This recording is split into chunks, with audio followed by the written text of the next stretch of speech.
Test, test. Test, test. Okay, there we go. Alright, good evening everyone. In case you don't know me, my name's Phil Gallagher. I run Thraben University, and I'm a big Death and Taxes fan, to say the least.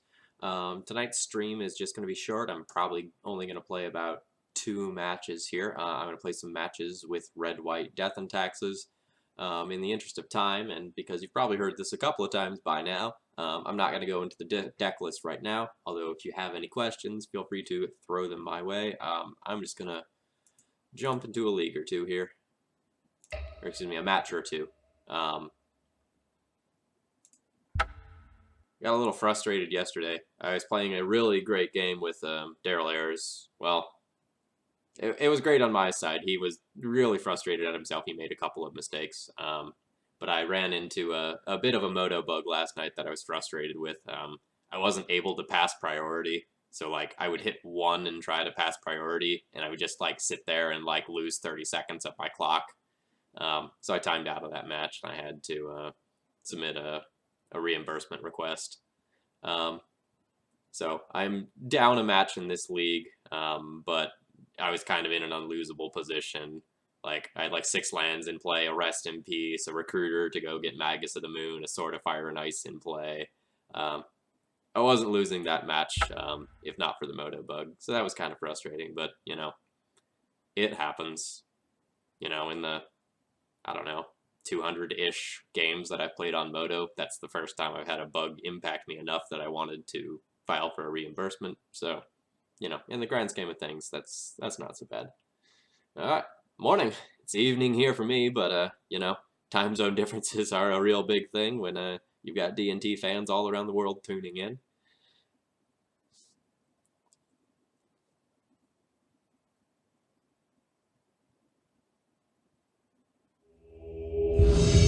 All right, here we go.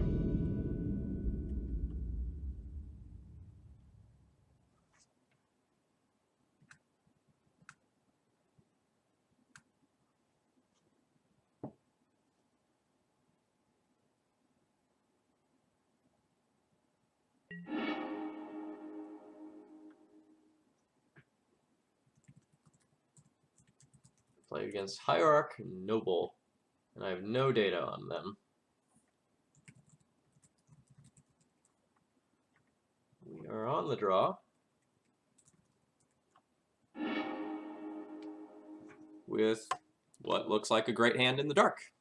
It has removal, it has colored mana, it has a curve of Mom into Thalia. It's good against most decks. A Wasteland on our Caracas would suck a little bit, but otherwise this is looking great. If my opponent plays a turn 1 threat, I'll probably Swords it, but otherwise it's Mom and Thalia into hopefully Magus, and that'll lock most decks out of the game.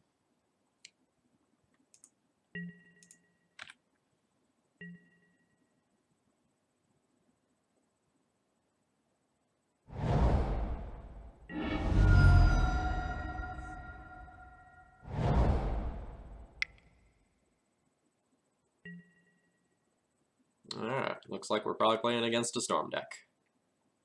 So this curve of Mom and Thalia is looking pretty great. If I draw another land, I might Wasteland my opponent, but I did not.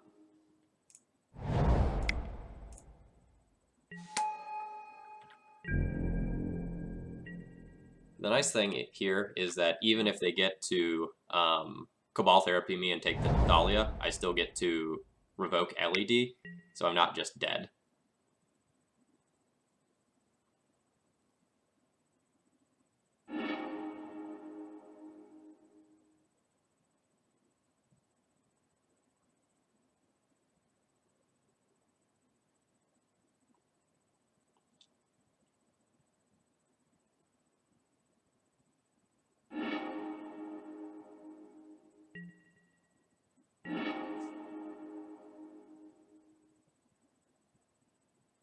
It's tempting to just Wasteland my opponent here and take them off of black. They're down to 4 cards in hand. It's probably unlikely that they'll go off with a 5th card in their hand. I want to get a real clock in play, though. So like having a Revoker in play that's on Lion's Eye Diamond prevents a lot of the easy lines on going off on a limited number of cards. And then I can follow off with Wasteland on the next turn.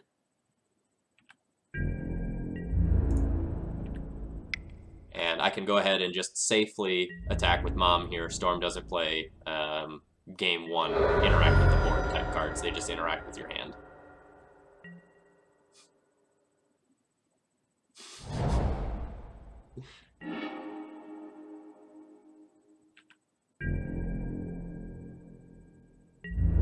Well, this feels kind of nice. So we're clocking our opponent. I'll get to Wasteland them. And port them.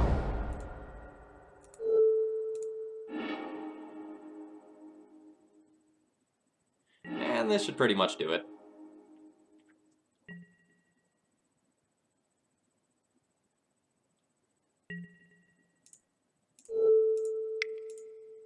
Like, our opponent can still go off through this amount of mana disruption eventually, but shutting off LED makes it harder for them to get Hellbent.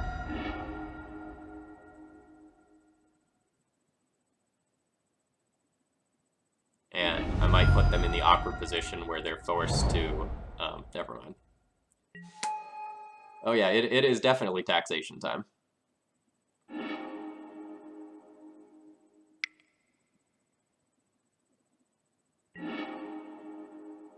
Well, my opponent's trying to go. Are they just gonna, like, try to ad nauseum?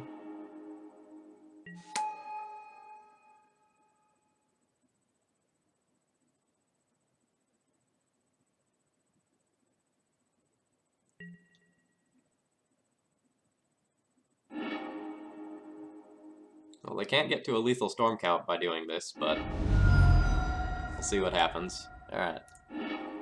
So reveal, Badlands, Therapy, Preordained, Dark Writ, Cabal Writ, Sea, Ponder, Still No Way to Kill Me, Still No Way to Kill Me, at 6, Still No Way to Kill Me, Still No Way to Kill Me, things were going fine.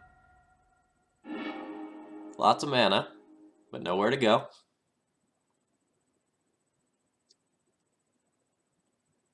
Like, my opponent now is fearing flipping something like the Tendrils that will just kill them, so they probably have a Dark Petition, a Tendrils that can kill them. Like, the Ad Nauseam is on the stack here.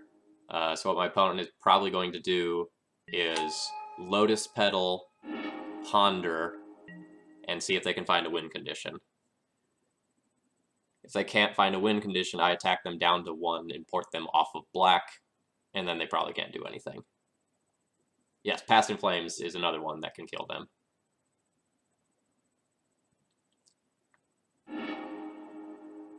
My opponent shuffled with the Ponder. They might just use their floating black mana to Cabal Therapy my Magus. Oh no, they had a land drop still. Alright, so they can do a Preordain here. And look again. Bottom draw. Feeling good.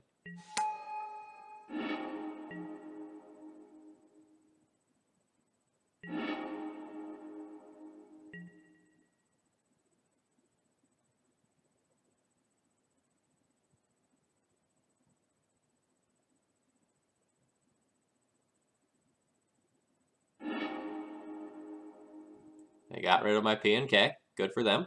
Sure. And they concede. Alright. That wasn't so bad. Alright, so we're playing against Ant. We are on the draw, and we win game 1. We'll be on the draw for game 2. So game 1, we have Revoker for LED after opponent Thalia's. Or after opponent takes Thalia. Alright, so let's go to sideboarding. We're going to sideboard in our Canoness and Rest in Peace as very, very strong 2-drop removal. We'll probably bring in this Relic Warder too, since it can hit any artifact mana that they can play out, as well as Dread of Night. And Recruiter of the Guard probably comes in. And we'll be trimming the fair portion of the deck. So Swords to Plowshares is dead. That comes out. Jitte doesn't particularly do anything. P&K and Palace Jailer are a bit too slow. And doing that right there just gives us 60 again. We have a couple other options. I can board in this Mirroring Crusader as a generic fast clock and board out a Flicker Wisp. Since it's hard to get Flicker Wisp value in this matchup, the games are often effectively over at that point. And like they don't have a lot of flicker targets. So Negator77 says, didn't they still have another draw next turn with C and tons of Writs in hand, or am I missing something? So I'll attack them down to 1, I'll port the Swamp, and then they don't have a black mana to get things started. So they're probably dead. Like, I would have played out that game to see if they get something else. Are you planning on playing this weekend at Philly? No, my standard player couldn't make it for the event, so I will not be going to Philly, unfortunately. Little bit sad about that. I was... Ooh. This is a fun one. This is everything we want in a hand, except second land is missing. And this is a matchup where I really, really, really need to deploy a card on turn 2. So, like, on my turn 1, if I play Aether Vial and whiff on my land on turn 2, I will probably just die to my opponent. Oh, they flipped C off an Adnaz? Okay, yeah, so they did have a black in hand to get things started. How many... So it doesn't need to be a white source, it just needs to be a land I need to hit in order to make this work. So I have 1 shot and 23 out of 53 chance of hitting.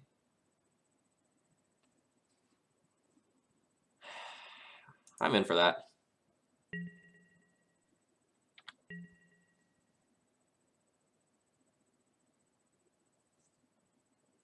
This card has so much upside, and like even if I miss on the land, I still get to deploy the Thalia off the Vial a turn later.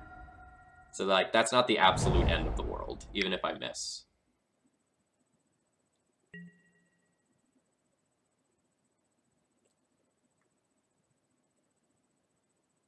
And if my opponent Cabal Therapies me on turn 1, even if they probe, I don't think they can take the Vial. I think they still just have to take the Thalia.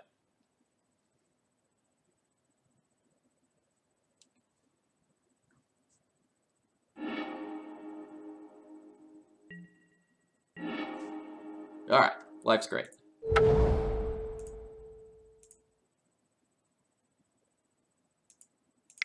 Oh, yeah, excuse me. Two shots at doing that, yeah.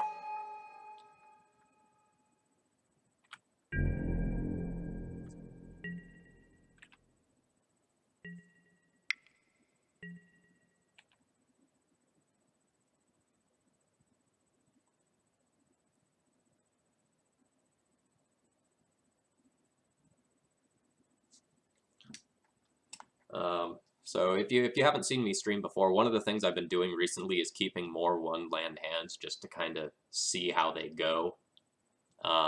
In the past, I sort of aggressively mulliganed 1 land hands, even if they had Aether Vial. But a lot of players in the stream were like, "That's a snap keep. That hand is great." All right, looks like my opponent is going and doing their thing.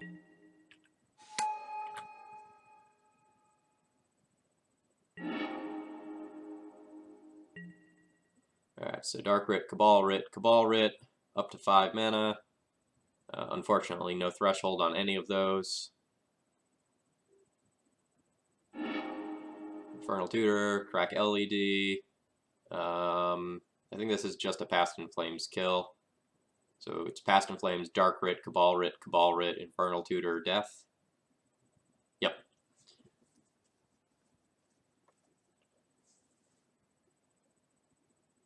How's your verdict on the second Wingmare so far, by the way? Very, very positive. I've been very, very happy with the second Wingmare. For a lot of the matchups like Sneak and Show, where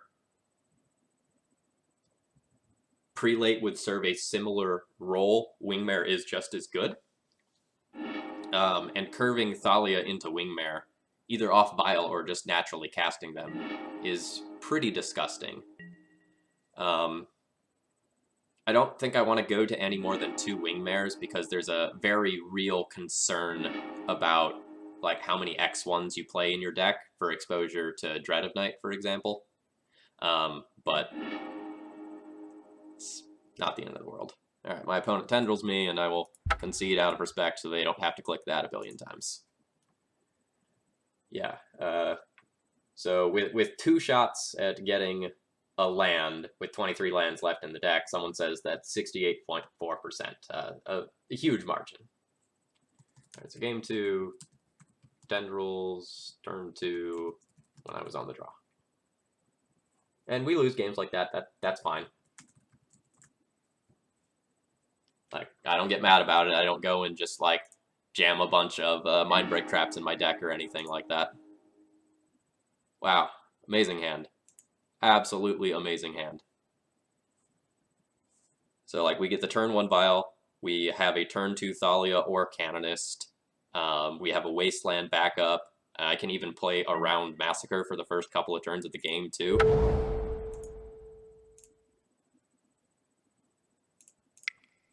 Can't ask for much more here.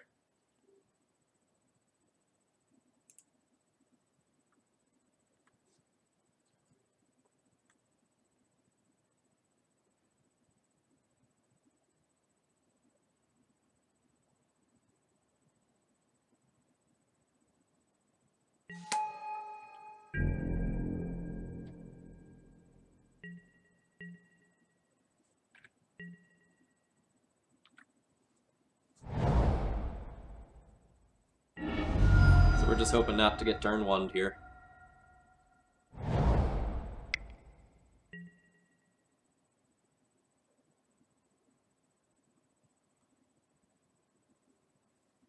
So last game we saw my opponent discard a Chain of Vapor off of their LED when they cracked it. So that's something I need to be aware of that is in my opponent's deck. But I'm not overly worried about it. So like we'll play a Thalia this turn, we'll take the Vial up to 1, next turn we'll have the Vial on 2, we'll hopefully Wasteland them. What order do you prioritize dropping hate pieces versus Storm? That's a very contextual question, because it really depends on what's in your hand. But in the dark, I tend to prioritize Thalia first. Like, if they're just cantripping or something like that, Thalia does a lot of damage, and if they want to bounce with Chain of Vapor or remove with Abrupt Decay or something like that, then it's a great route. I'm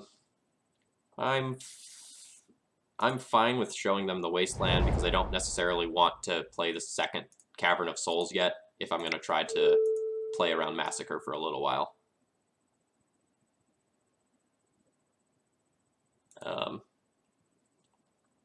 So generally speaking, I drop Thalia first, and then Canonist is sort of second priority, followed by Rest in Peace and Revoker. But like how your hand looks can change like what order you want to drop all those things.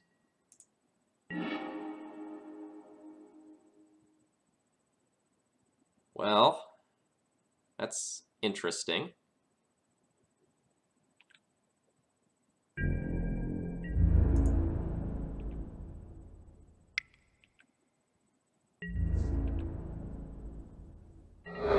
So if I play this right now, I cut my opponent off an Underground Sea, because like they can't fetch a swamp with Scalding Tarn, but I also cut myself off of white mana in doing so.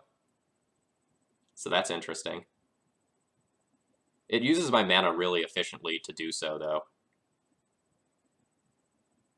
And I should be able to just win the game with this assortment of bears that I've got. So, I'm in.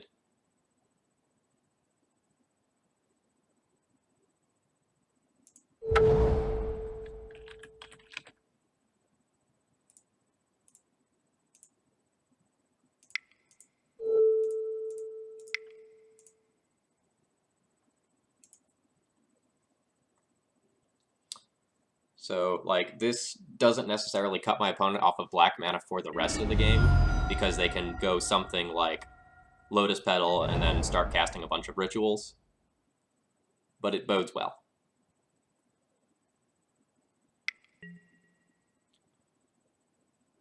Disfigure my Thalia. That is fine.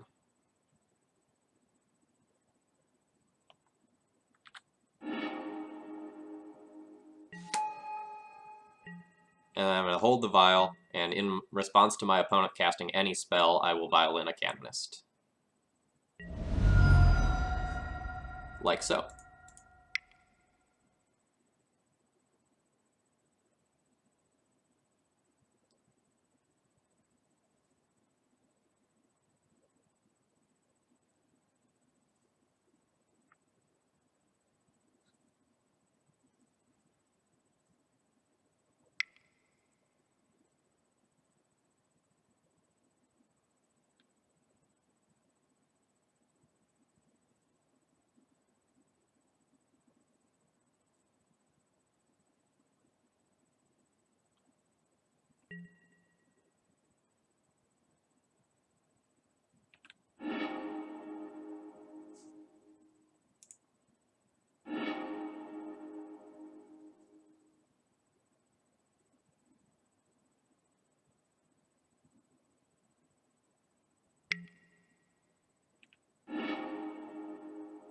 Interesting.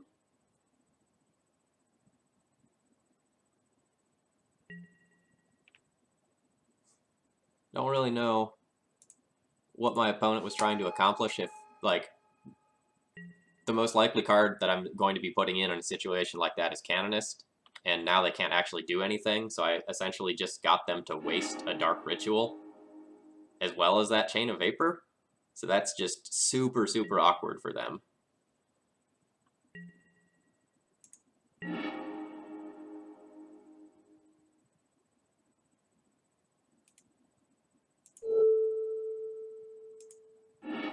Now I waste their C.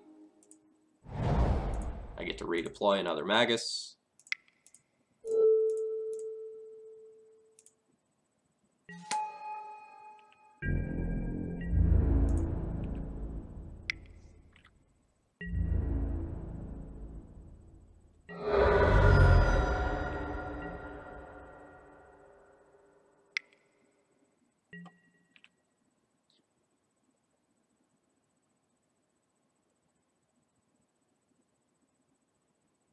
So whether or not I Vial in this Canonist is going to be really dependent on what my opponent does.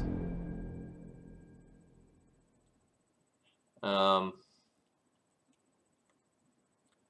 can Vial in the Canonist, attack them for 6, Flicker Wisp out a land, leaving them on 1 land, no black source, and probably just dead. I'm in for that.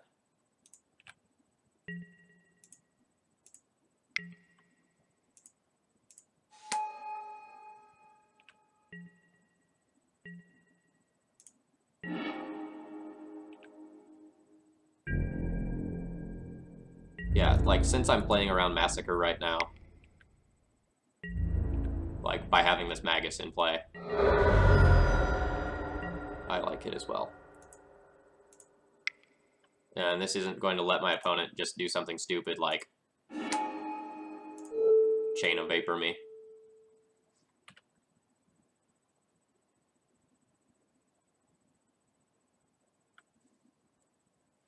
And the opponent scoops it up.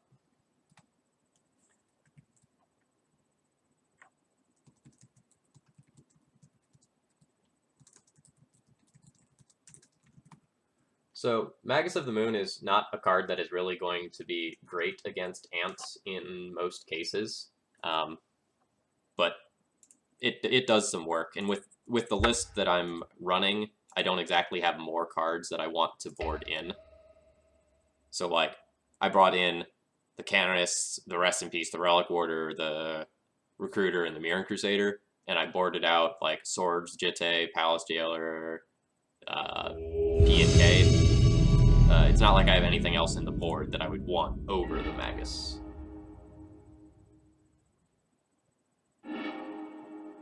Alright, we're playing against Felipe.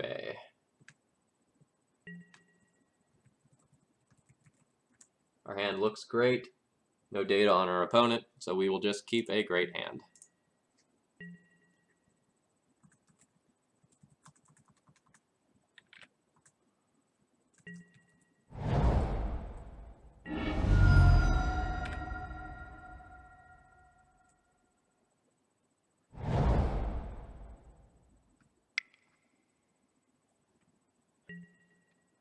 Alright, there's a Deathrite Shaman.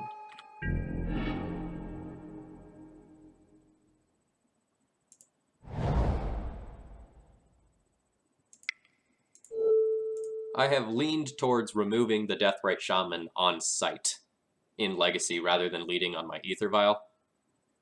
The guy's a jerk. I've become relatively scared of what my opponent can do with an extra mana. And, like, one turn of extra mana doesn't sound like a lot, but when all of a sudden they get to, like, Liliana Last Hope or True Name, or even something as silly as Leovold on turn 2, or, like, Ponder and then Hymn You or something like that, it can be devastating. Yeah.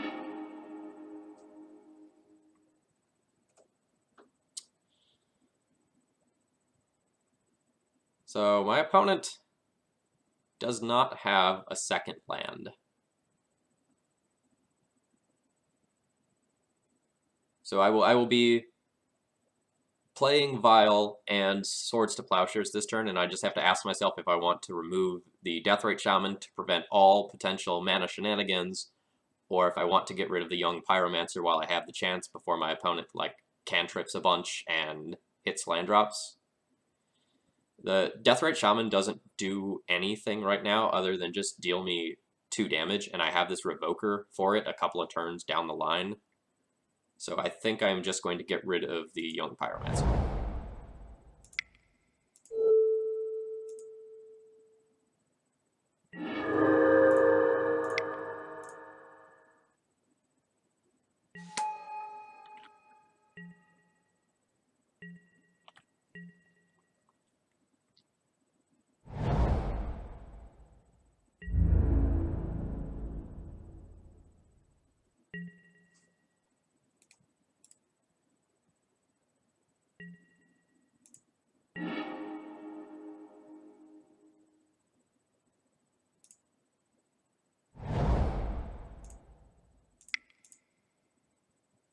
I expect to see my opponent drain me in response to this.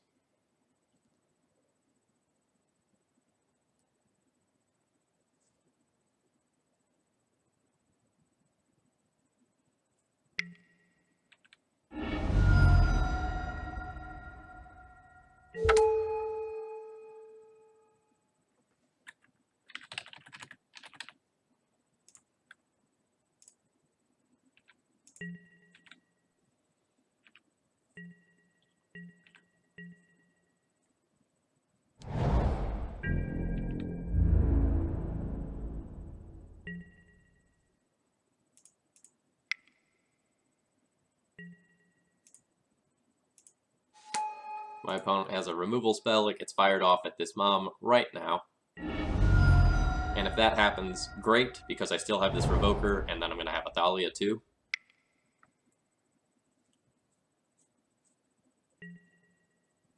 Oh no. Hitting the Revoker. Can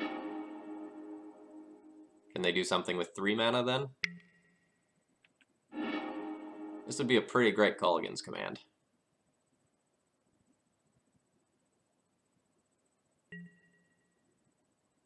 Oh no, just another Lightning Bolt.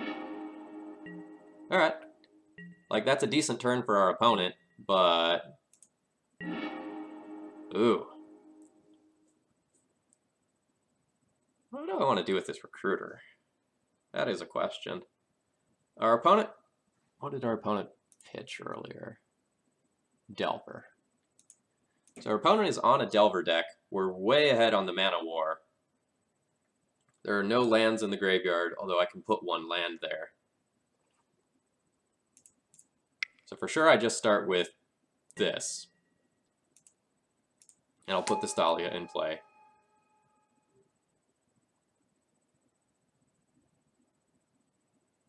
I can not play the Recruiter and then like Recruiter for Magus and slam Magus the next turn, or I can like Recruiter for a Wingmare, or I can Recruiter for a Palace Jailer.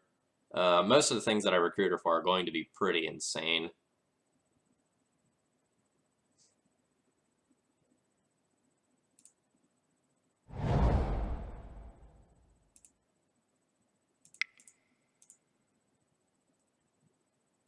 My opponent has used 2 Lightning Bolts. I kind of just want to get Magus.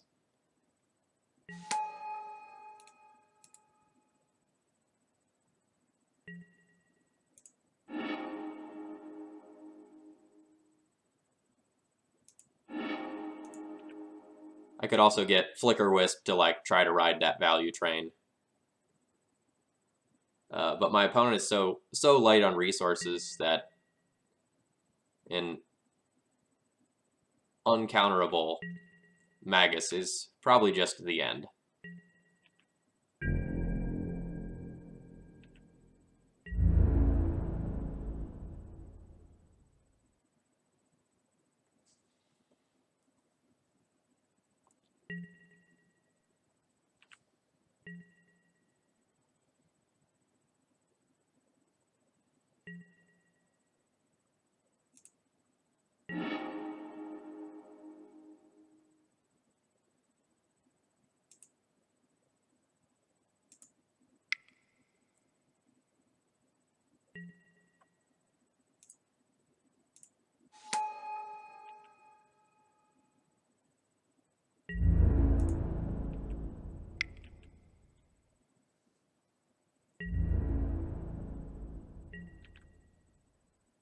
So my opponent can't drain me. They could still have a Lightning Bolt. They could have a 3rd Bolt and just take care of this Magus here. Yep, they do. That's fine. Like, we made them have it there. They had it.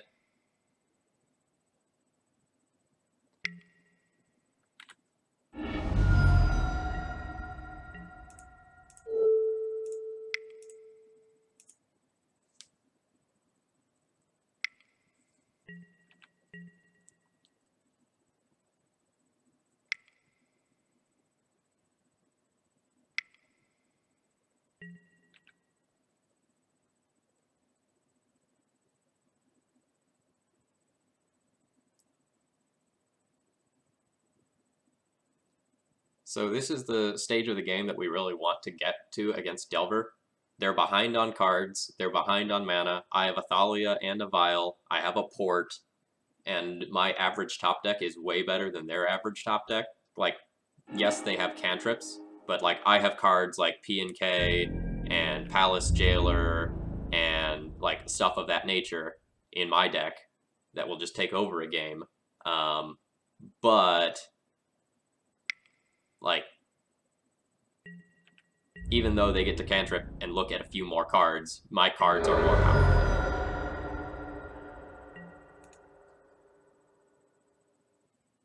Yeah, like, this is a really fun game. I'm enjoying this. Like, I'm not 100% yet to win yet or anything like that, but I'm in a very favored position. My opponent is playing pretty well from what it looks like based on the limited resources that they have.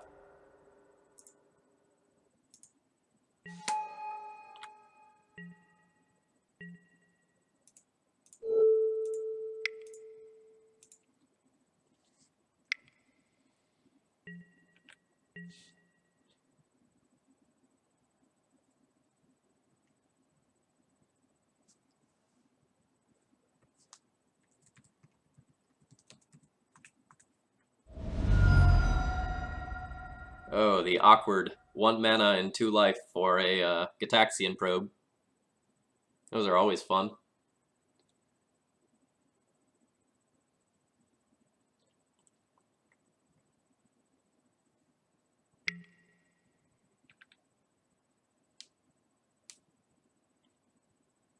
I want to get this Deathrite Shaman off the table so that I can F6 through my opponent's turn and not have to worry about my Windswept Heath just randomly getting wastelanded.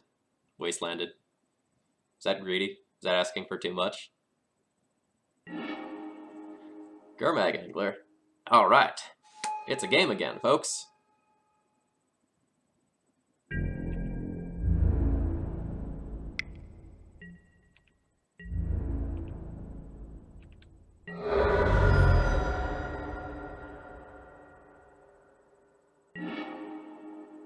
Alright.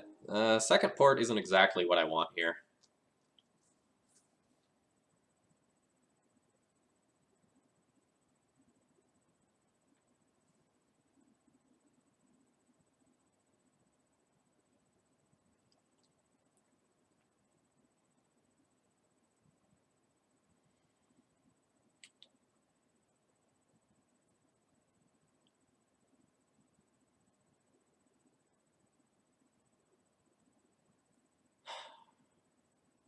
I can't just sit back and let this Deathrite Shaman kill me, but I really want to use my Mother of Runes to stop the Gurmag Angler from getting in. So I think I'm going to be willing to chump with my Recruiter of the Guard on the Angler this turn, push 2 damage with Thalia, and then my Thalia can keep attacking every turn beyond that, and the Mother of Runes can go on defensive duty against Gurmag Angler. It's kind of soft to a removal spell. But if I sit back and let my opponent just drain me forever with this Deathrite Shaman and protect every turn, then like removal spells become better and better against me anyway.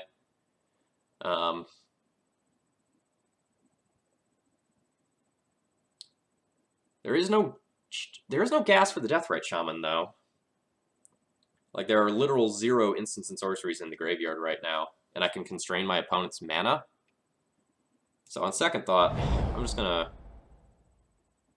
play patient.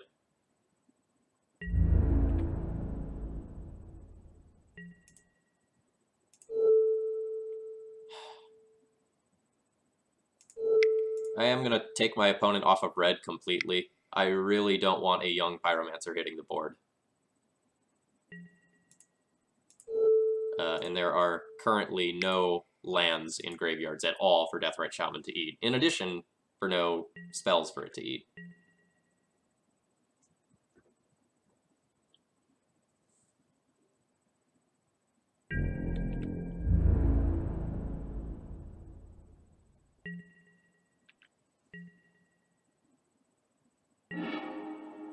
The land is not what I want.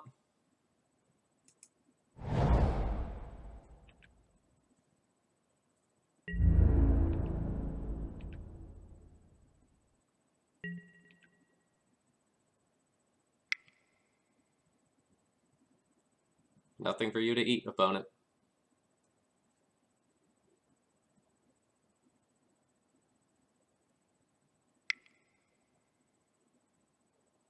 Nothing for you to eat.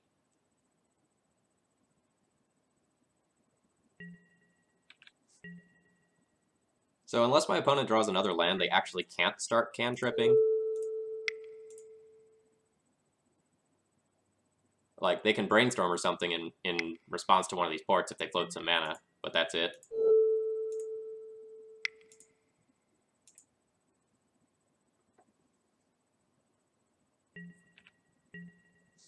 So I'd love to draw a Swords to Plowshares, Palace Jailer, Stoneforge Mystic, Flicker Wisp.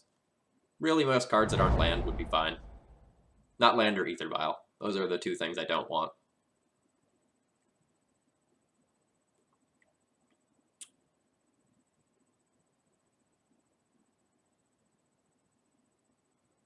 Are we down 2 swords?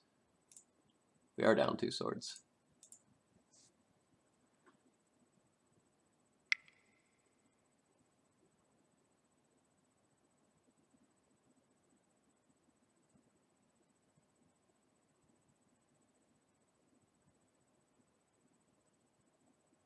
Yeah, that's right. One got forced, and then I think 1 ate the first death, right? No. One ate the Pyromancer instead. That's right.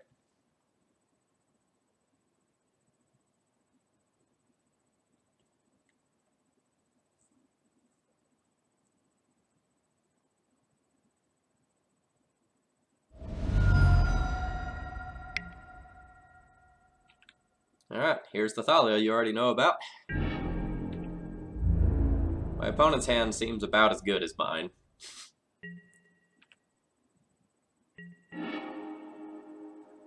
Alright, not great. We'll hold tight here.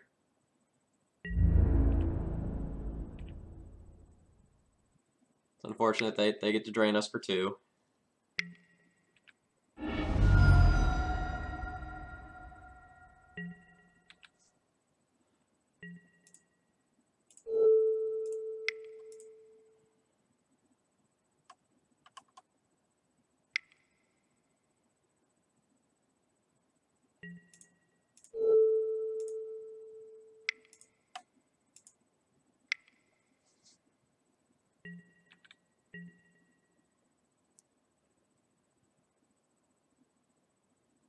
I might get to the point where I just start, like, protecting my Thalia, swing in with my Thalia, bounce the Thalia, recast the Thalia, because we're quickly losing the ability to, like, actually deny my opponent mana.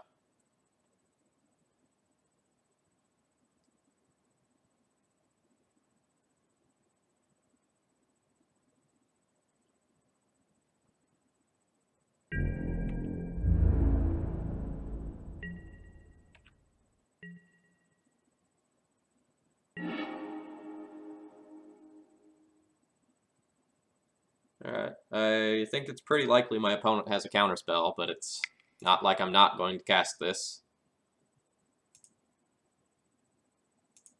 Like, my opponent has to have something going on over there with those cards in their hand. It could be removal spells that they can't actually use. It could be soft counterspell. Oh, wow.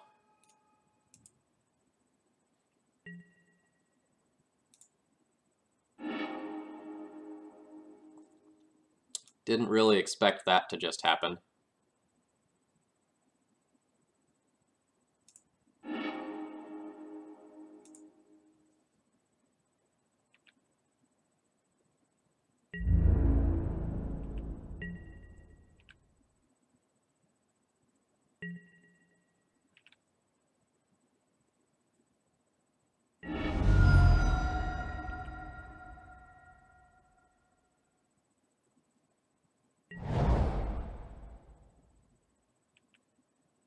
Alright, so my opponent is respecting their life total enough to go ahead and start trying to gain life now that I have this Batter Skull available to me.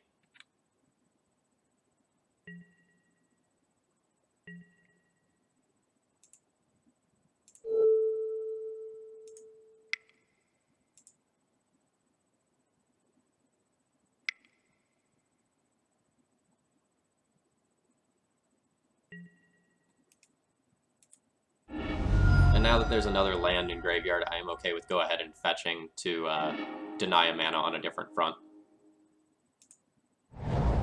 I've had these fetch lands sitting here all game, so it's no surprise that I'm on the Red Splash, so it's not like I'm going to be concealing information by not getting a plateau there.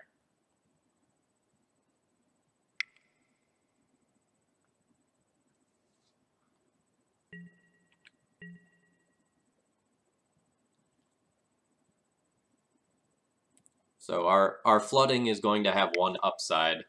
On my turn, I'm going to be able to violin the Batter Skull with the Stoneforge, followed by equipping it to the Thalia and getting in there. And then I'll still have Mom as backup for the Thalia, and on every turn following that, I will have Caracas up as well.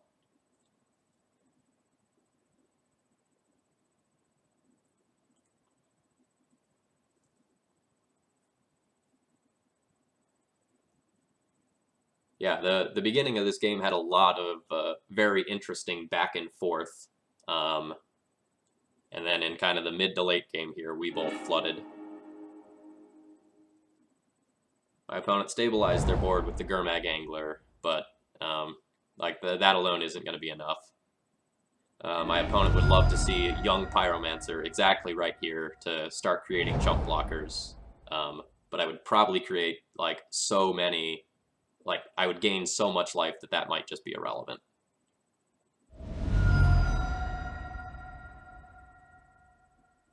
Jesus, my opponent happened to probe me again. I'm so sorry, opponent. Those probes feel so bad. Praise be to Thalia. Evening, Fizzler. We're in an interesting game versus Grixis Delver here.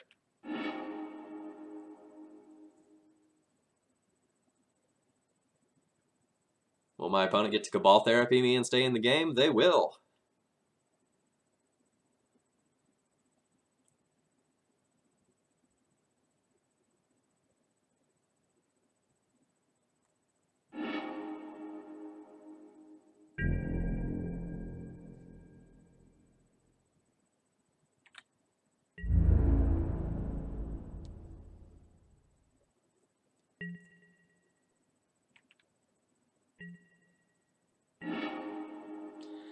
Another port is not great.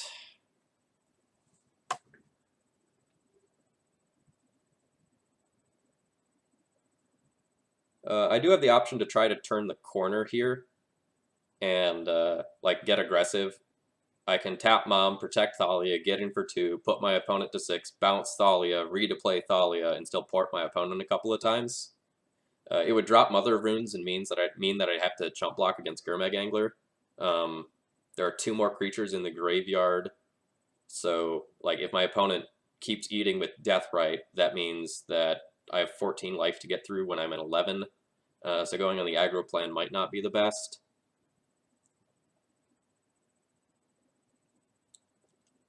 But my mana denial has sort of gone soft.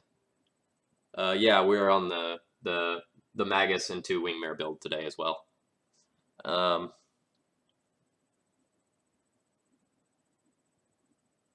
So if I get aggressive and my opponent attacks in with the Gurmag Angler, then I can't just crack back with Stoneforge and Recruiter because my opponent will still have the Deathrite Shaman to block. Although if I start porting them off of green and black, then they would have to eat and they can't use it as a blocker. So it's sort of a weird world I'm in.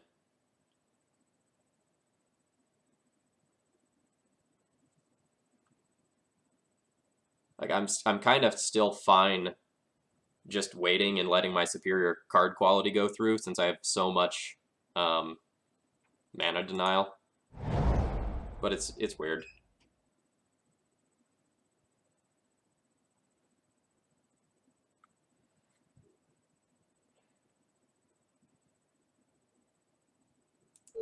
I'm gonna go for it.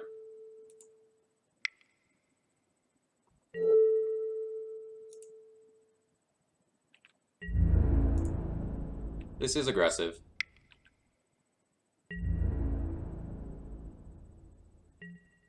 But I'm slightly worried about my opponent just jamming like a True Name or something stupid. Because I can't port them off of like that much.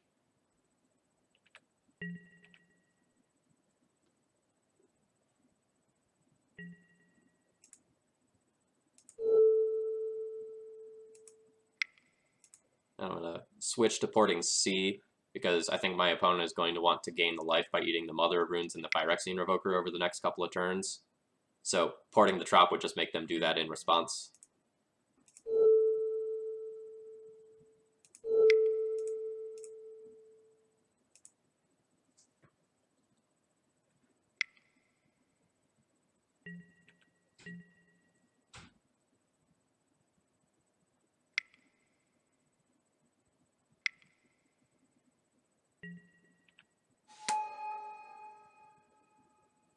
Yeah, so now I'm really glad I got that hit in while I could, because now the Young Pyromancer is going to go and make a bunch of chump blockers that I can't deal with.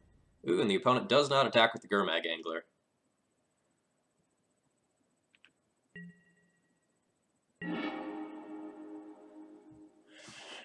Alright.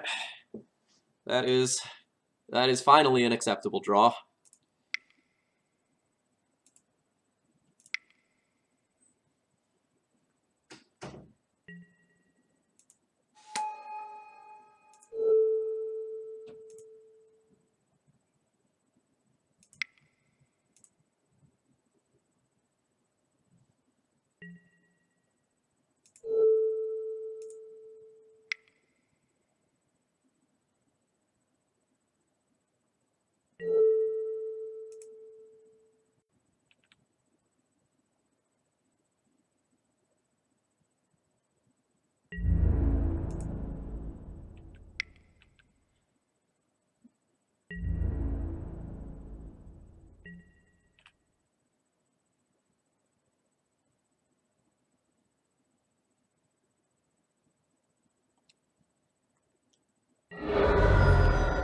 So it looks like I can shoot my opponent for lethal, but since they can use the Deathrite Shaman to gain 2 life, it's actually not lethal. So I should shoot something other than that.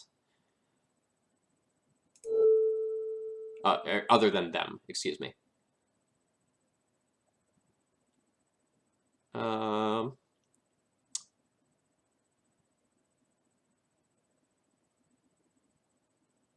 And I'll go ahead and make it the Deathrite Shaman in case I draw Magus of the Moon and I get to lock them off of mana completely.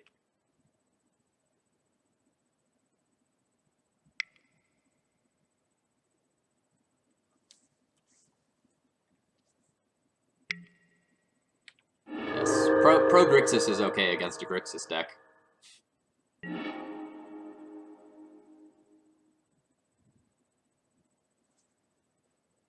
Alright, at this point I'm not really going to take them off of any card that matters.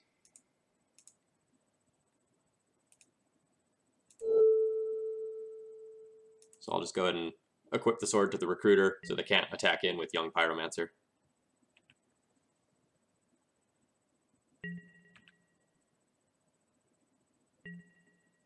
It's been a ton of back and forth this game. This game's been very interesting.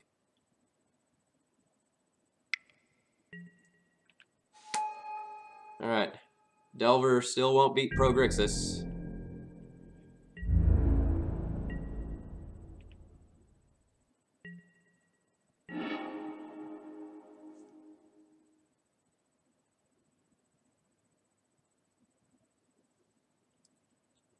So opponent is at 4.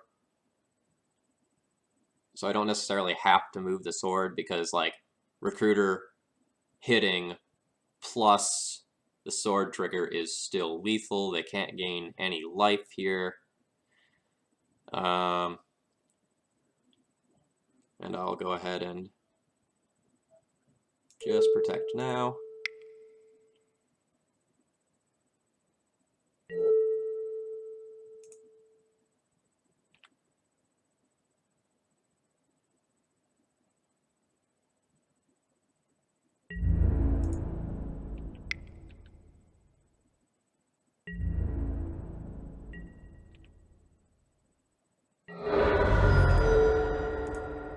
I guess technically I should have re-equipped because if they had a Stifle, that wouldn't play around that.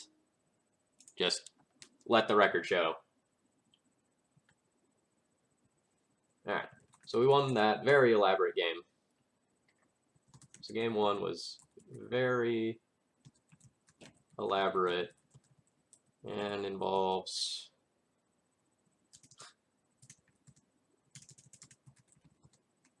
really a fight over 3 lightning bolts in the first, like, 4 turns of the game.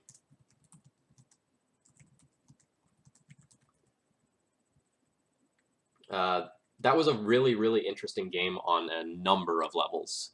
I really enjoyed that one. That showed off how interesting this matchup can be, because sometimes they're just like big landslides in one direction or another, but that was truly a very interesting game. Alright, we'll board out Revokers. Revokers aren't particularly good here. I tend to board out P and K here, as well as Recruiters. The Recruiters are really slow in a matchup that oftentimes is dependent on the first few turns of the game. I board out Palace Jailer. Even though it can conceptually be very, very good against things like Gurmag Angler, it is not reliable against like the Young Pyromancer tokens and the True Name Nemesis that my opponent probably has in their deck. And then I have to make one more cut. Oh, hello there.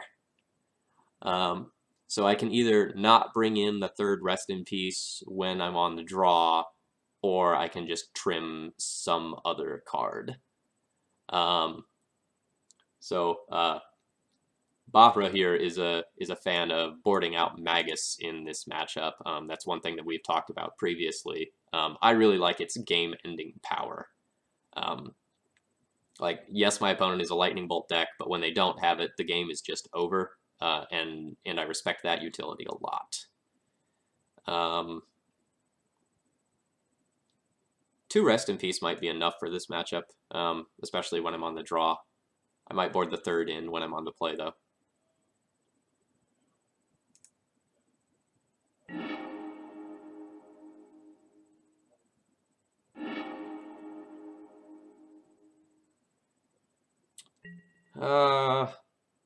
This is an awkward one. I am going to keep it because my opponent mulliganed.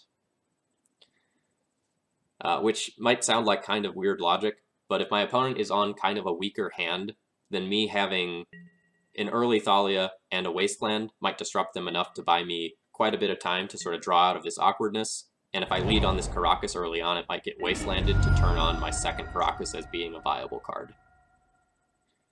Assuming the Thalia gets removed, I'll play this Sword of Fire and Ice, and then any creature becomes a solid top deck.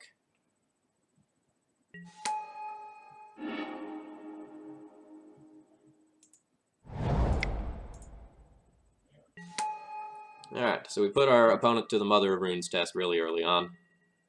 And note there that I opted to play the Caracas first and expose the Mother of Runes to a Daze and Force, because I wanted to see if this would just get wasted early on.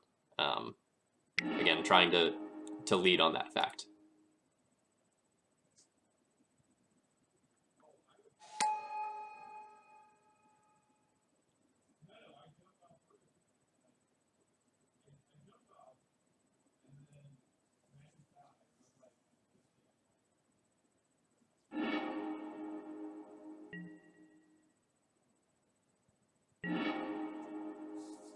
Alright, Path is a great draw.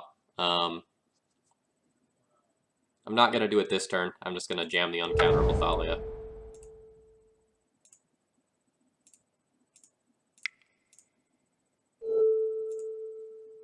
But my follow-up next turn is very likely both Wasteland You and Path to Exile.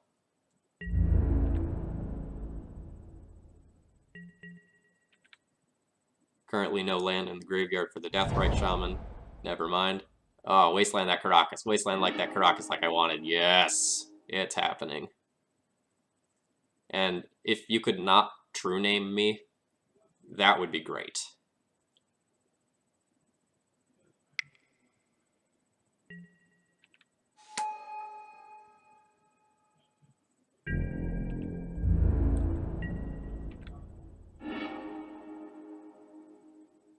Alright, I have a lot of mana denial coming.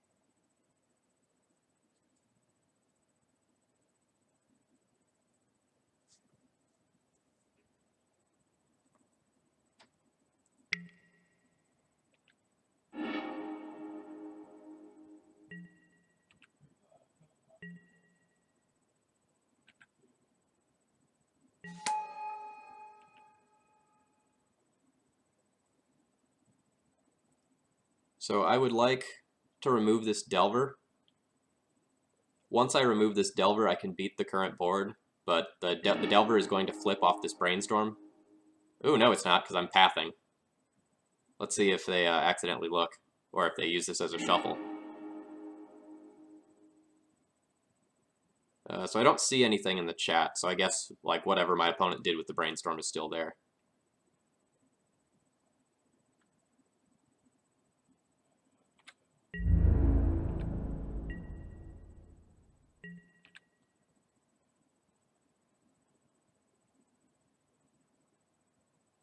Alright, Delver did not flip.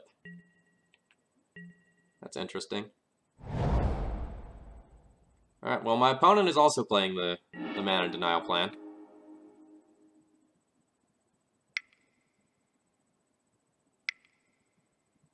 Alright, what are we seeing here? Cabal Therapy. That is fine. They're only going to get one side of the Cabal Therapy this turn. And they are unlikely to hit Sword of Fire and Ice. They have not seen that this game. It's also not a card that they're going to name in the dark.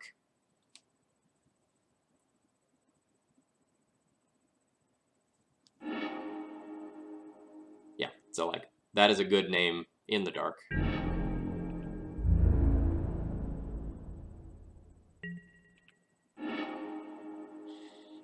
Oh, poor opponent.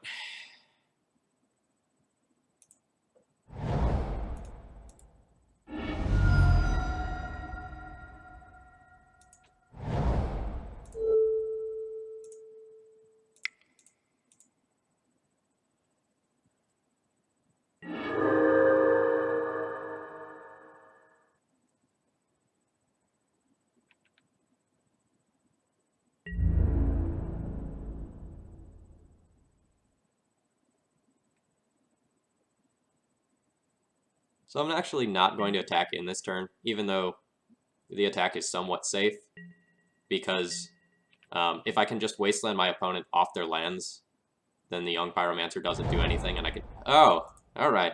The wasteland battle continues. Is that my opponent's third wasteland? Alright, that is my opponent's third wasteland. I have two sitting here as well.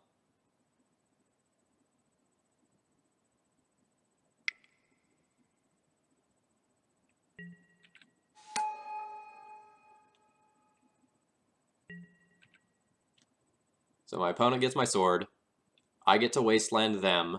They won't be able to cast any spells. And I should be able to cast anything but a 3-drop that I draw.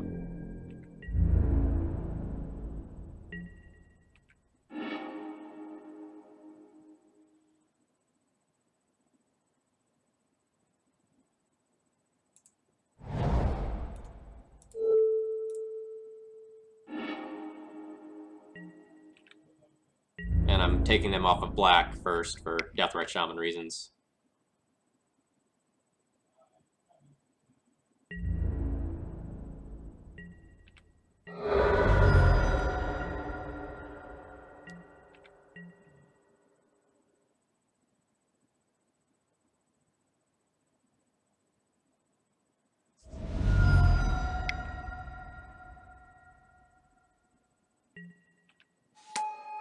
I got a couple promo Path to Exiles a few years back. I have two of the... Oh, no.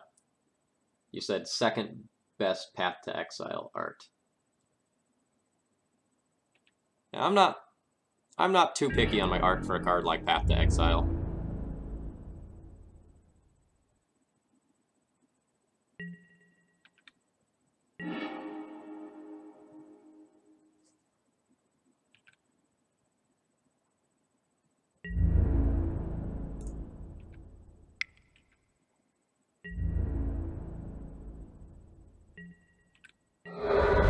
Kind of surprised my opponent isn't jump blocking here.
I thought my opponent might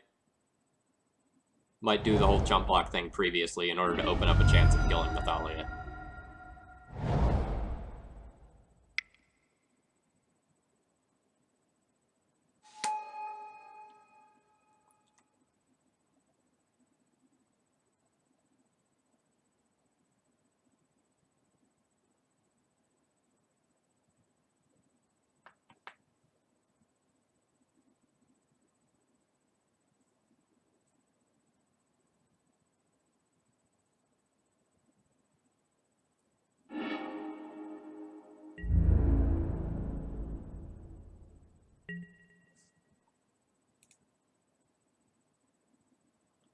So my opponent did not shuffle with their ponder, so they have something they like.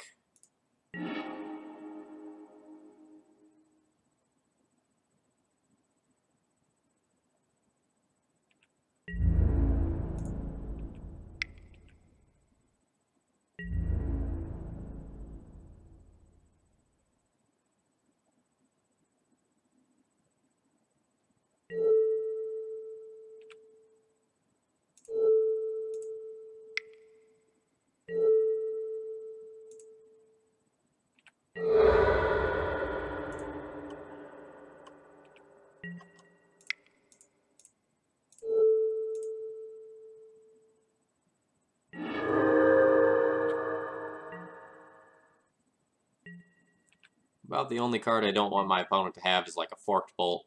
Losing Thalia and Mom to one card would be a little bit annoying.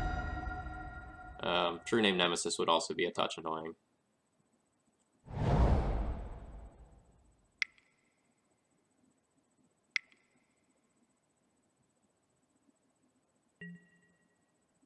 Alright. I accept.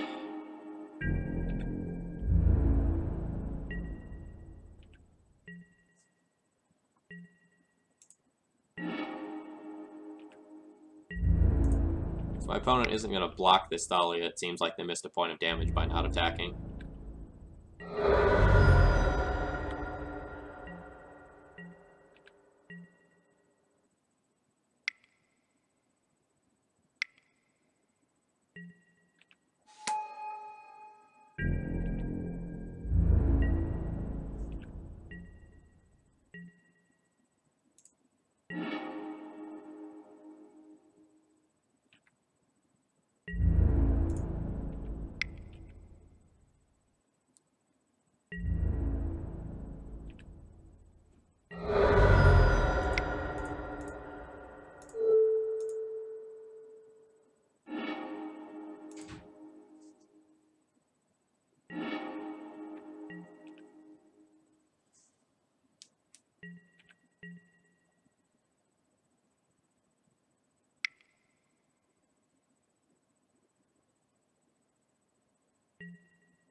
Death Red Shaman.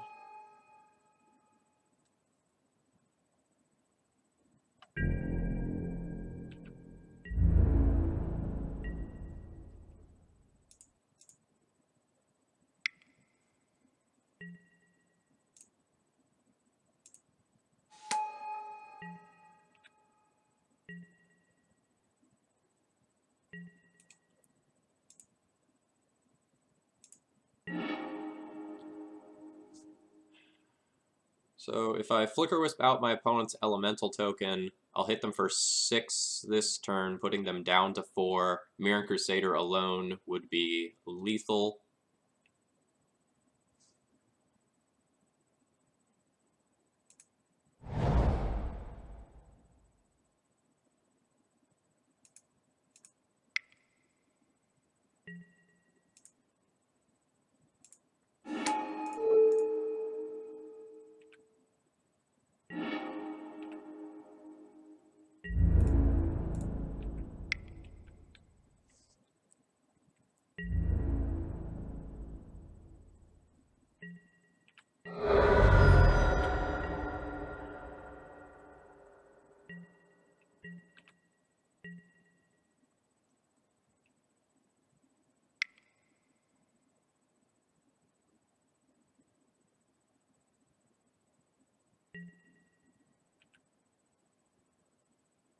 Well, that feels pretty bad.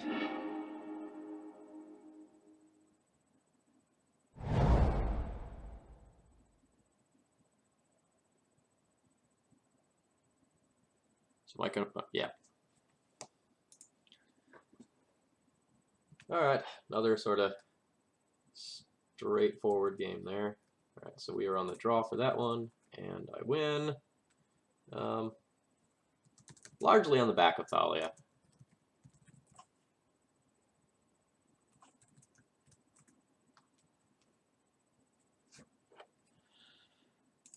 Alright, so I'm going to join the queue here, and then I'm going to turn on my oven. I intend on eating dinner after this one.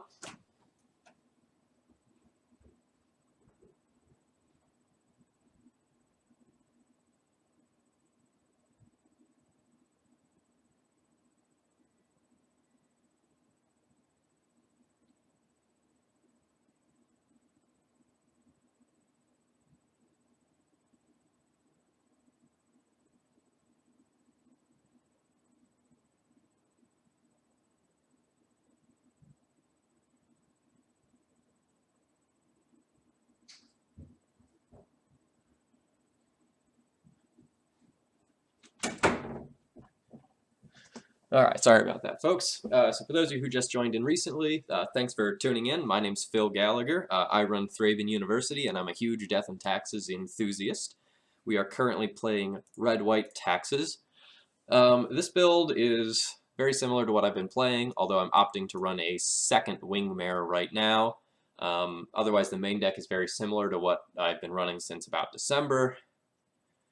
The sideboard's pretty stock as well, although I'm trying out a third Recruiter of the Guard over here. A couple of people suggested that as a way to get ahead in matchups like Check Pile and Miracles, and I've been liking it for combo matchups like Sneak and Show as well.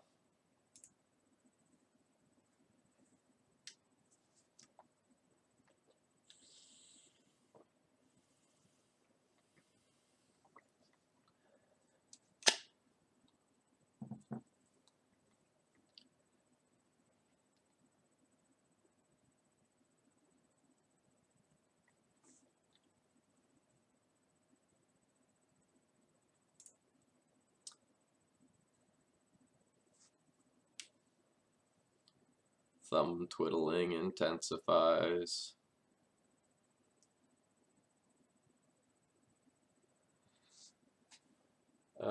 So far today, I have beaten Ant and Grixis Delver.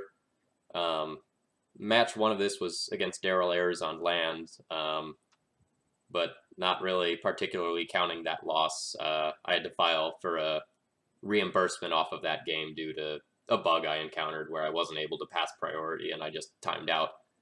So that one doesn't particularly count. So effectively, I consider myself 2-0 in this league, and closer to 3-0 than not. My position was incredibly great against Daryl when I timed out. It was really annoying. Essentially, I would try to pass priority, and then I would just do nothing for between 10 and 30 seconds. I found Wingmare is clunky in the mono white build. Is it better in red white? I think so. It's a little bit easier on the mana. If you look at the red white deck here, only Flicker Wisp and Palace Jailer require white in the main deck, and P and K is the only thing that requires red. Whereas when you compare that to something like a mono white build, look at all of the white symbols that you see here. Like, there are just so many. So when you're pushing the mana base a little bit more than it normally gets pushed, having a card like Wingmare that is just 2 colorless and a white can be really, really helpful.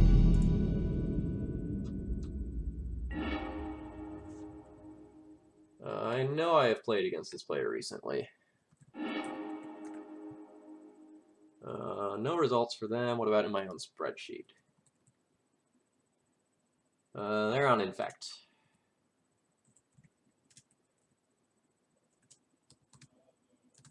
This is why keeping your own spreadsheet can be great.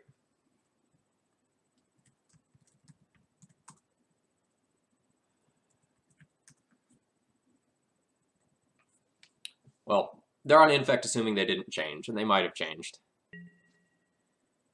So I like the Stoneforge, I like a Stoneforge-based hand.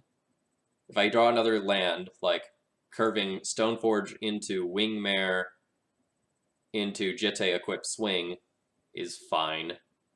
I've only played against this player once, so they are not 100% sure to be on Infect.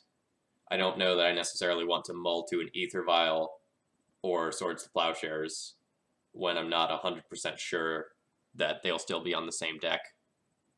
So I will keep this hand.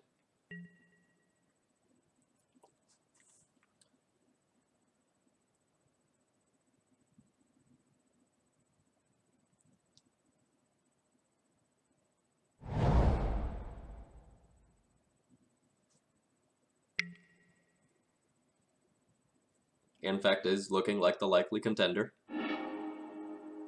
They shuffle with Ponder. Does that mean they're land light and I should just wasteland them? Probably not, since I don't have another land.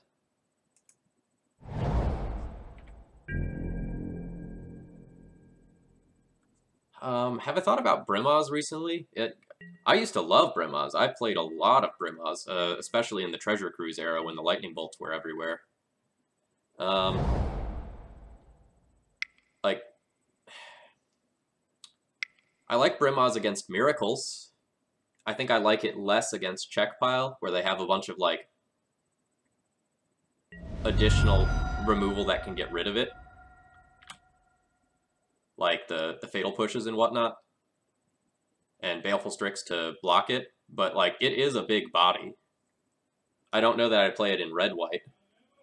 But I'd be willing to test it in mono-white again. But I really love Crusader. Like, Crusader has so much utility. It gets through Baleful Strix and walls Gurmag Angler, randomly hoses Tarmogoyfs, is insane with equipment. If Miracles becomes a big part of the metagame, like bigger than Check Pile, I will probably like try Brimaz again.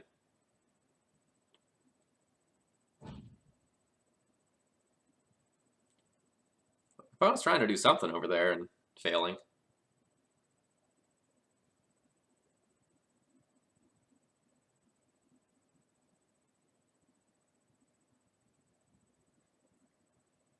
We've all played some weird things. Referring to Bug Nickfit in the chat. Like I've played my fair share of things of like Red Prison and whatnot. What are you doing over there, opponent? You're just tapping and untapping lands. Alright, Blighted Agent. That's annoying. So much for blocking.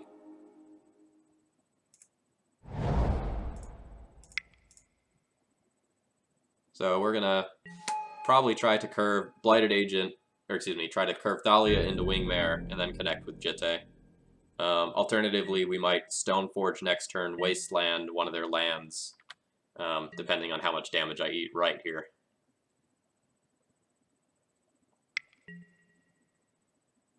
My opponent just brainstorming this turn bodes well for me.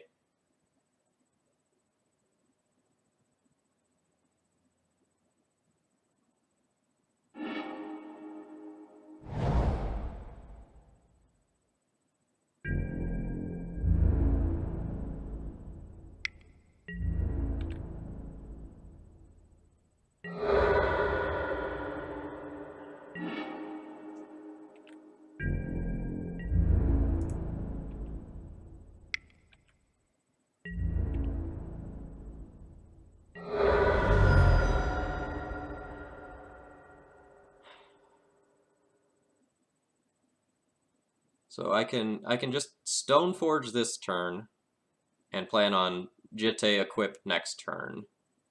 Or I can Wingmare this turn and then Stoneforge and Wasteland on the following turn.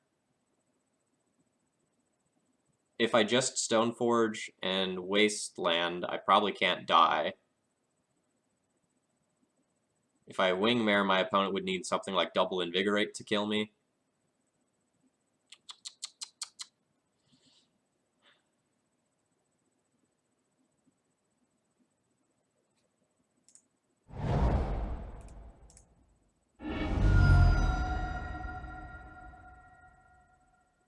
No, I haven't tested Direfleet Daredevil yet. I will.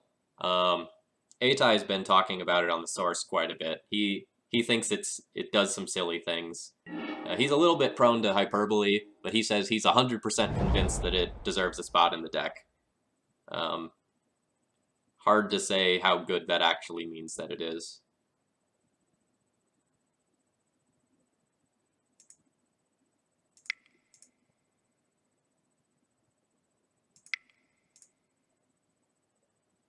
I'm going to try to tax my opponent out of this game.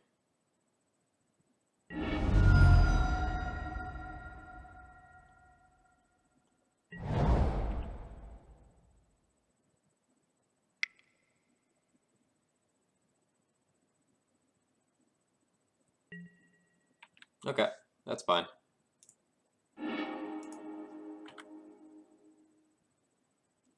So I think the Daredevil is a card that has really high upside. Like, when it's good, it is going to be really, really good, but I think on average it's not necessarily going to be the best card around.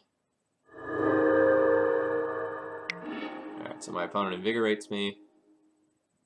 Well, my opponent berserk me as well. Alright, that's fine. So if I went for the Stoneforge play and my opponent dazed me, I would have paid for it, and so the same thing would have happened anyway. So we were mostly dead no matter what there. With my opponent having the daze, that is. Alright, so we lose game 1. That's pretty typical. So game 1, lose to daze for Wingmare and Blighted Agent.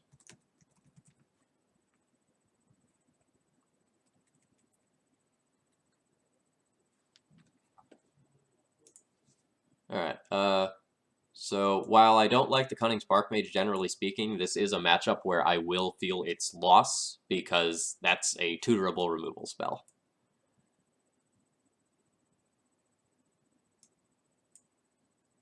Maybe Recruiter. So I usually don't fight the Noble Hierarch side of the mana, so I usually board Revokers out here.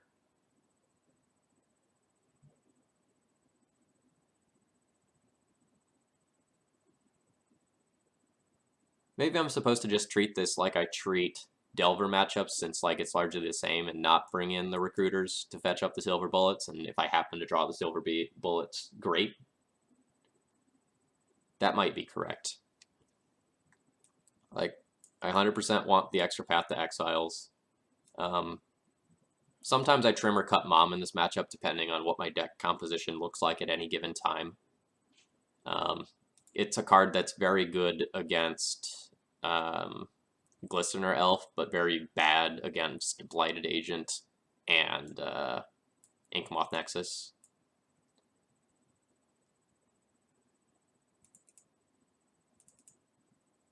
And like for that reason, maybe Recruiter is even just better than Mom, but I want my curve to be tending this end. I'm fine with keeping these 4-drops because like they will just take over the game if I get to vial them in and I make it to that point. Oh, I forgot the Canoness. How could I forget the Canoness? I knew something seemed off. There we go.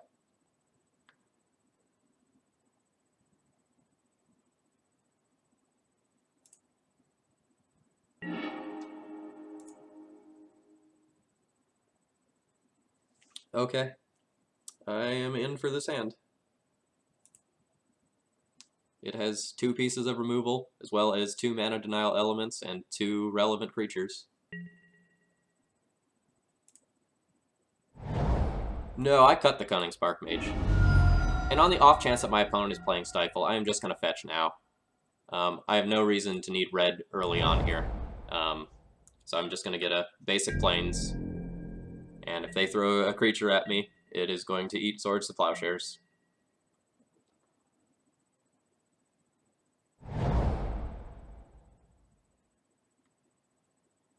Containment Priest good for Inkmoth?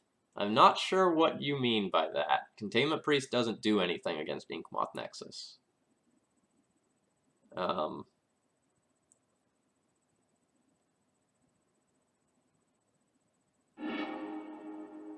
Interesting. Opponent did not shuffle with Ponder.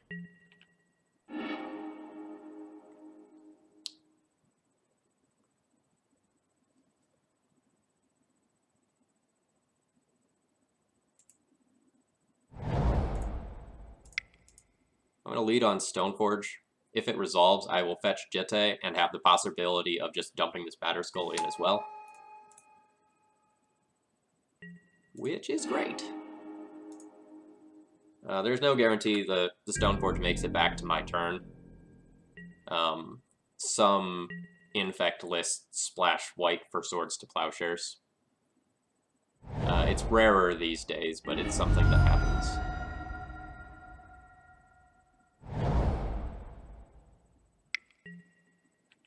Noble Hierarch, you bet.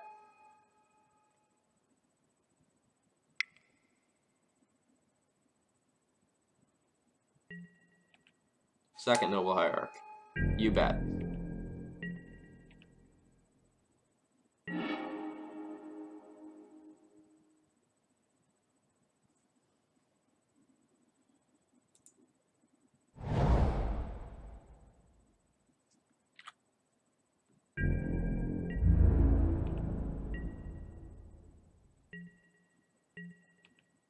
Not going to play the Wasteland here. I'd rather save that for an Inkmoth Nexus if need be.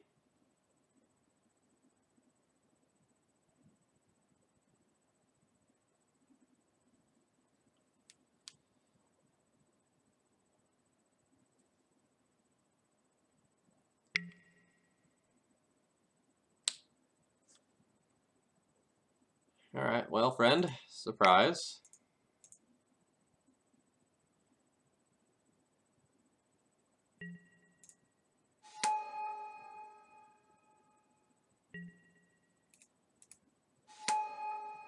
Batterskull is also a card that I could have boarded out in this matchup, in all honesty.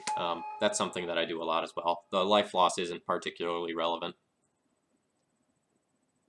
When I go back and forth between flip-flopping and playing a bunch of different lists like I've been doing recently, sometimes I don't make ideal sideboarding decisions. Like, even though I've been playing the red-white list for weeks. Ooh, Viridian Corruptor as well. That's pretty gross.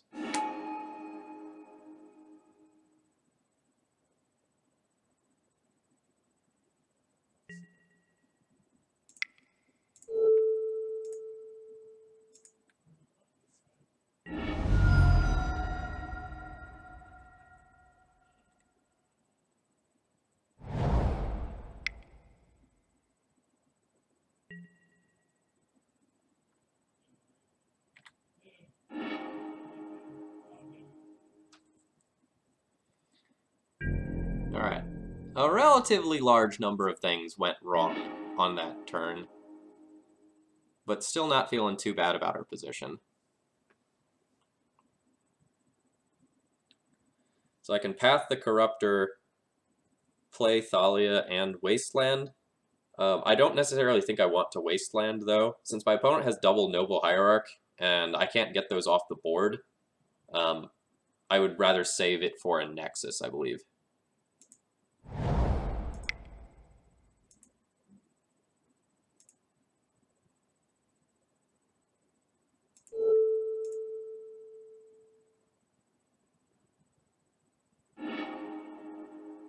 See if my opponent has a basic island too. My opponent does not have a basic island.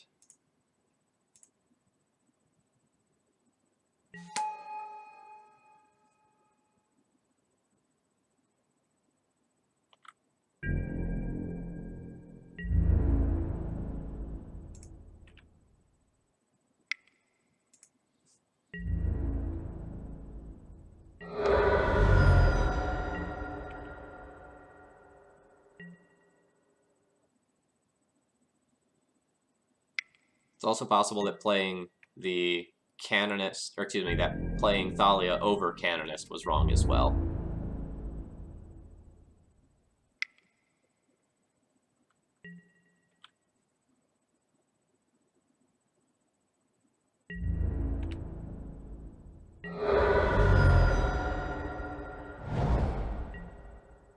Alright, my opponent has a lot of mana and not a lot to do.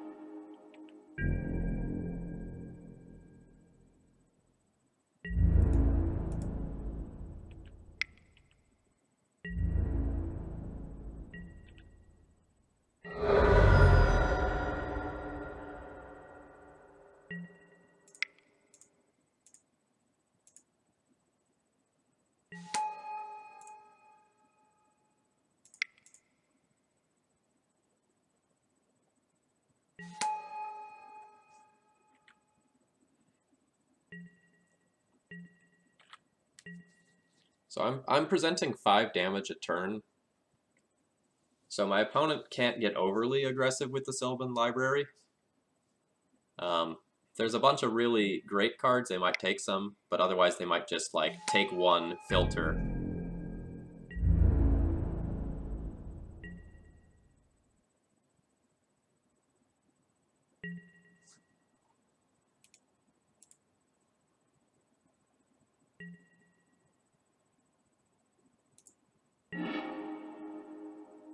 Alright, that is a solid draw.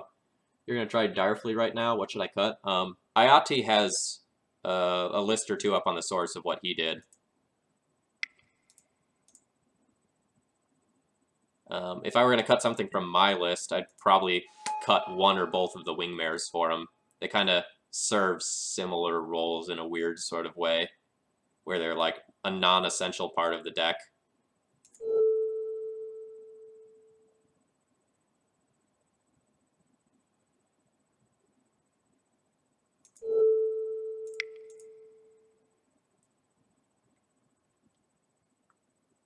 You could, like, also potentially cut a Flicker Wisp if you're running 4 of those still.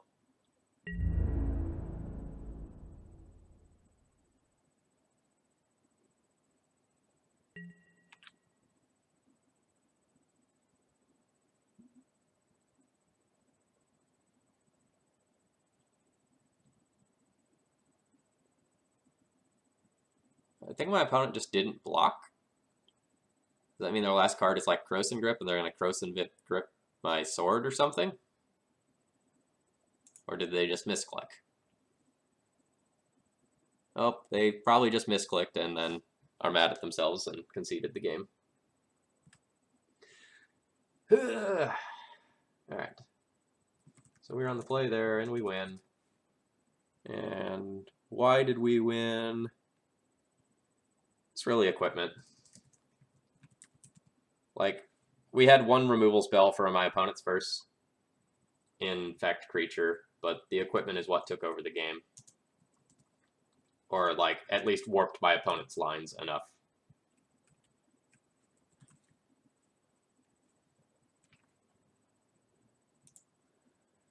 Alright, I don't want to change anything about my sideboarding. Like, Mom gains a little bit of value on the draw, because if your opponent plays turn 1 Glistener Elf, then just having Mom as a chump blocker is pretty solid. So since I'm realistically going to want to tutor up Jitte and Fire and Ice, I could just drop the Batterskull, bring in another Mom, and maybe some of this stuff is a little too ambitious when on the draw. Like, if I get to the point where I'm doing P and K, then I've probably already won anyway. So, like, maybe in that regard, for being on the draw, I should cut P and K for more Moms.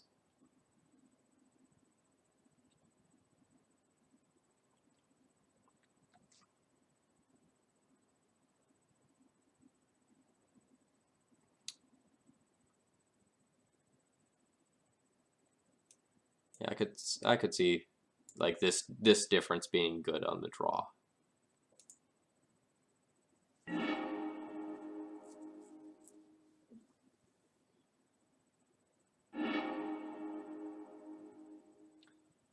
This is a hand that doesn't have a removal spell for their first guy, but it has a potential disruptive curve that also happens to have Jitte in it, so we can have the turn 4 surprise Jitte get in there, and like hopefully curving Mom into Canonist, hopefully into some other card will allow me to do that. But now my opponent gets to cheat and see what's going on. I don't think my opponent should have played Ataxium Probe before playing a land, just out of good habits, in case they decided that they needed to like play Ink Moth on their turn 1 and go for a turn 1 kill in that capacity.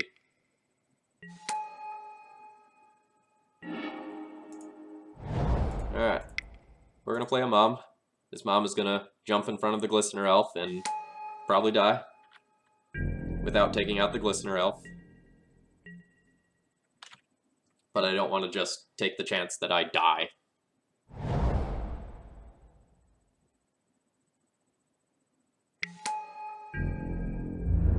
Alright. Now I won't block it because I don't trade.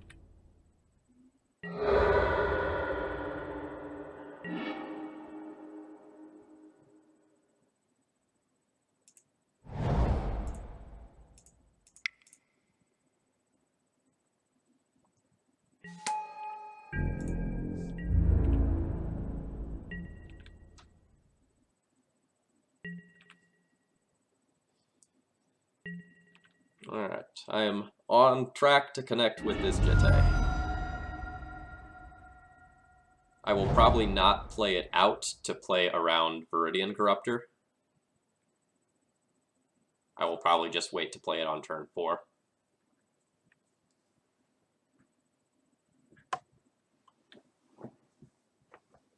And if my opponent has something like a Krosan Grip, it means they have to hold up their mana on their turn.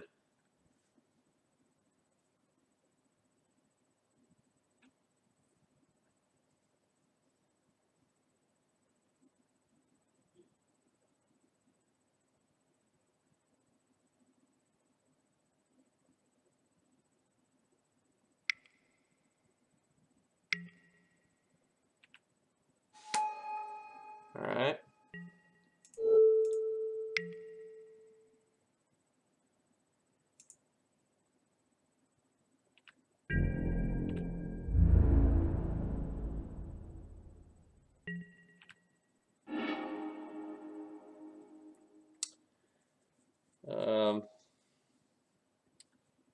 The Thalia is sort of an awkward draw because it's the sort of card that I would love to jam in this matchup, but if I play the Thalia, then I can't go Jitte and equip on my next turn. And that's kind of my game plan.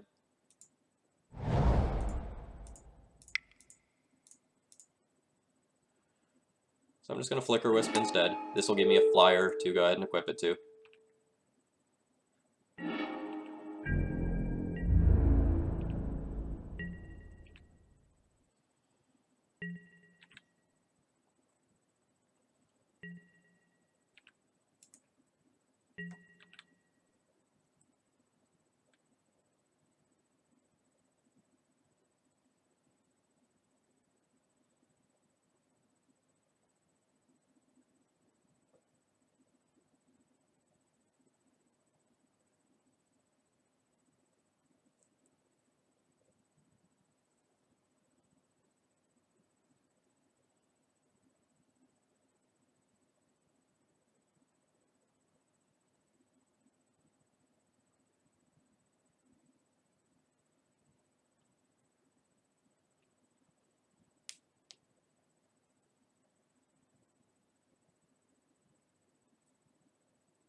If my opponent does nothing and passes and I draw another land, I might just Thalia and port them rather than play out the Jitte, because this would sort of telegraph that they have Krosan Grip. We'll see, though.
Okay. Strong attack. Not sure what they were necessarily going for. Oh, second Radiant Corruptor to get rid of my Canonist. Okay. That's fine.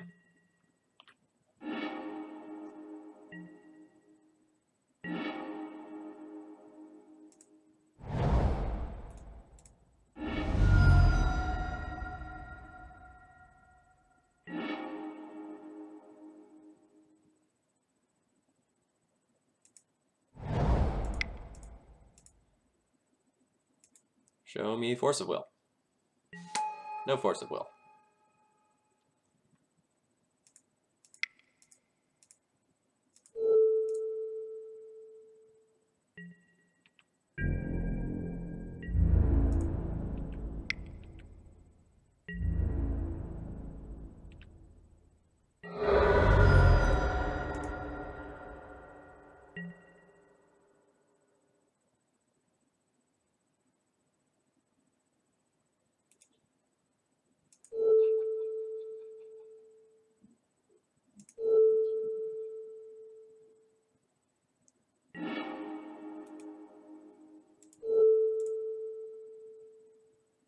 There's nothing wrong with sitting on the Jitte counters here, but since I have this Mom to block the Viridian Corruptor, I kind of want to get the Noble Hierarch off the table just so they don't have another mana source. They prioritized getting rid of the Canonist on the previous turn.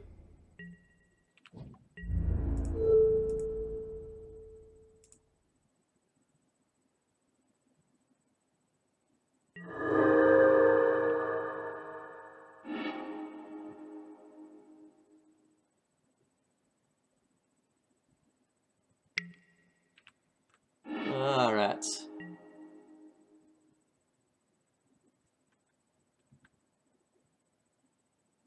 So there's the good old Invigorate Berserk, and I'm just dead. That's unfortunate. So if I would have held back the Jitte counters, my opponent would have attacked in with 2 creatures. I would have blocked 1. My opponent invigorates, and I have to respond to that with 2 Jitte counters on the Viridian Corruptor. And then if they have anything else, I still die.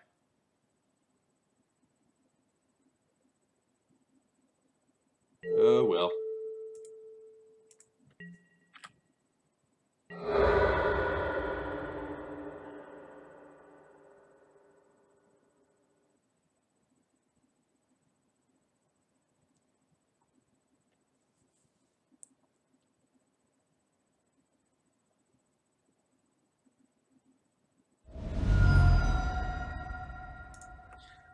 Okay.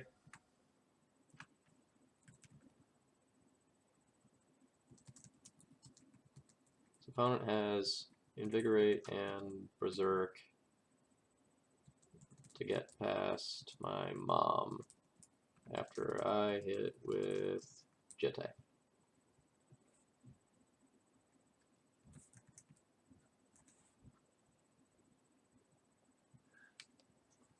Alright.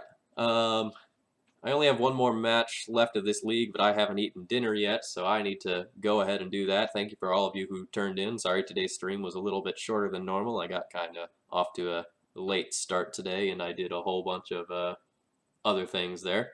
But thank you all for joining me, and if you haven't already followed me and you enjoy my content, feel free to follow. Thanks. Night.